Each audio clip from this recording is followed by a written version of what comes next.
আসসালামু আলাইকুম, আবার চলে আসলাম নতুন একটি টিউটোরিয়াল ভিডিও নিয়ে। তো বন্ধুরা, আজকের ভিডিওটি খুবই ইন্টারেস্টিং একটি ভিডিও হবে, কারণ আজকের ভিডিওতে দেখাবো যে আসলে কীভাবে যে কারো ফোনের, আপনার গার্লফ্রেন্ডের ফোন হতে পারে, আপনার ফ্রেন্ডের ফোনও হতে পারে, যে কারো ফোনের গ্যালারি লক বা ফাইল লকার, বিভিন্ন লকার অ্যাপস দিয়ে যদি তাদের গ্যালারিগুলো ফাইলগুলো লক করা থাকে, তারপরে কিন্তু আপনি তাদের গ্যালারিগুলোতে ঢুকতেও পারবেন না, তাদের ছবিগুলো আছে বা কি ভিডিওগুলো আছে সেগুলো কিন্তু দেখতে পারবেন। এক কথায় কোনো ফাইল আপনি দেখতে পারবেন না।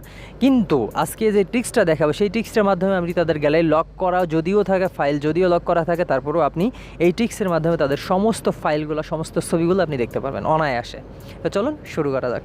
আসলে গ্যালারি লকার কিন্তু সবাই ব্যবহার করে, সেক্ষেত্রে তারা যদিও তাদের গ্যালারিগুলো লক করে রাখেন, ফাইলগুলো লক করে রাখে, ফাইল ম্যানেজারগুলো লক করা অবস্থায় থাকে, তারপর এই ট্রিক্সের মাধ্যমে আপনি সম্পূর্ণভাবে তাদের ফাইলগুলো দেখতে পারবেন, সমস্ত ফটোগুলো দেখতে পারবেন, সমস্ত ভিডিওগুলো, এক কথায় তার ফাইলে কী আছে, এক কথায় তার স্টোরেজে কী আছে সেগুলো সমস্ত কিছু আপনি এই ট্রিক্সের মাধ্যমে দেখতে পারবেন। তো তার জন্য কোনো ইন্টারনেট কানেকশানের প্রয়োজন নেই, কোনো ডাটা বা ওয়াইফাইয়ের প্রয়োজন নেই, জাস্ট একটি ব্রাউজারের প্রয়োজন। সেটা অবশ্যই আপনার মোবাইলের ডিফল্ট হিসেবে দেওয়া, সেটা ক্রোম ব্রাউজারও হতে পারে, অপেরা মিনিও হতে পারে, যে কোনো ব্রাউজার। তো আপনার যে কোনো একটি ব্রাউজারে চলে যাবেন, যাওয়ার পরে জাস্ট এই যে দেখুন আমার নেট কানেকশান বন্ধ আছে, এমনটা নয় যে নেট কানেকশানের প্রয়োজন, তা কিন্তু নয়। তো সার্চ অপশনে লিখবেন, আমি যেরকমটা লিখছি স্ক্রিনে আপনি দেখতে পাচ্ছেন, সেম এরকমভাবে লিখবেন। হ্যাঁ, এটা ডিসক্রিপশানেও আমি লিখে রাখবো, সেটা দেখেও আপনি লিখতে পারবেন। তো প্রথমে লিখবেন হচ্ছে ফাইল, স্মল লেটার ফাইল, এই যে দেখতে পাচ্ছেন এরকমটা, জাস্ট এরকমটা ফাইল ডাবল, এটার কি জানি বলে জানি, যাই 3টা স্ল্যাশ, তারপরে এসডি কার্ড, তারপরে আরেকটা স্ল্যাশ। এটা আপনি স্ক্রিনে যেরকমটা দেখছেন এরকমটা লিখবেন, লেখার পরে সার্চে ক্লিক করবেন।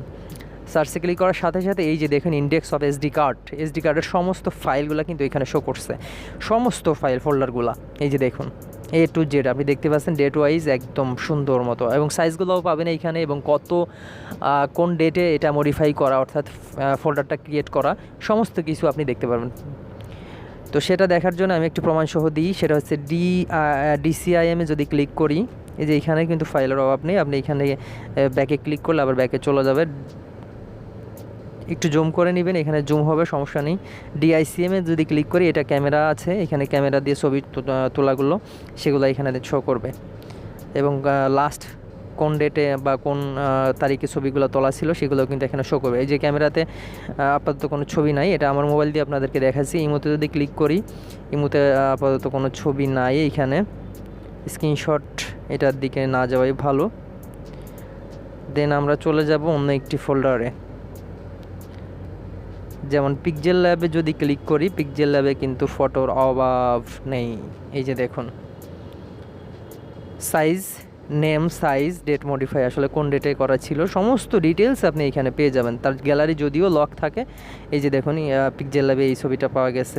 প্রত্যেকটা ছবি কিন্তু আপনি ভিউ করতে পারবেন এবং দেখতেও পারবেন, এবং তার ডিটেলসগুলোও এখান থেকে দেখে নিতে পারবেন। তো তার যদি গ্যালারি লক থাকে, তারপরে কিন্তু আপনি তার ফাইলগুলো, ছবিগুলো দেখতে পাচ্ছেন অনায়াসে। হ্যাঁ, এরকম আপনি ব্যাকে ক্লিক করলে অন্যান্য ফোল্ডারগুলোও সুন্দরভাবে একটু একটু করে দেখতে পারবেন। তো বন্ধুরা, এই ছিল মূলত আজকের ভিডিওটি অবশ্যই আপনার কাছে ইন্টারেস্টিং মনে হয়েছে, আর যদি ভালো লেগে থাকে অবশ্যই চ্যানেলটি সাবস্ক্রাইব করে একটা লাইক করে দিবেন। তো দেখা হবে পরবর্তী কোনো একটি ভিডিওতে, সেই পর্যন্ত ভালো থাকবেন, সুস্থ থাকবেন, আল্লাহ হাফেজ।